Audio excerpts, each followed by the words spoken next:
Hi, இது காராமணியில் சுழியும் எப்படி சேர்த்து வாங்க பார்க்கலாம்.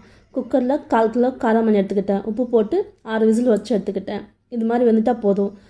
இப்போ மிக்ஸி ஜாரில் போட்டுட்டு இந்த பதம் வந்த மாதிரி போட்டுக்கலாம். அதிலே கொஞ்சம் தேங்காய் போட்டு மிக்ஸி காட்டிக்கலாம்.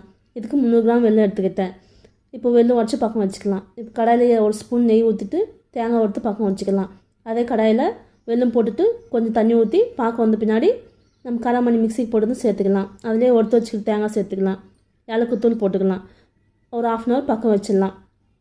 அப்புறம் உண்டு பிடிச்சிட்டு இப்போ நான் நைட்டு ஊற வச்சு தோசை மாவு இருந்தது, அதில் இப்போ செய்ய போகிறேன். நான் கொஞ்சமாக உப்பு சோடா போட்டுட்டு கலக்கி வச்சுக்கலாம். கடாயில் எண்ணெய் ஊற்றிட்டு இப்போது நம்ம உண்டு பிடிச்சிட்டு உண்டையை மாவில் டிப் பண்ணி அதில் போட்டுக்கலாம்.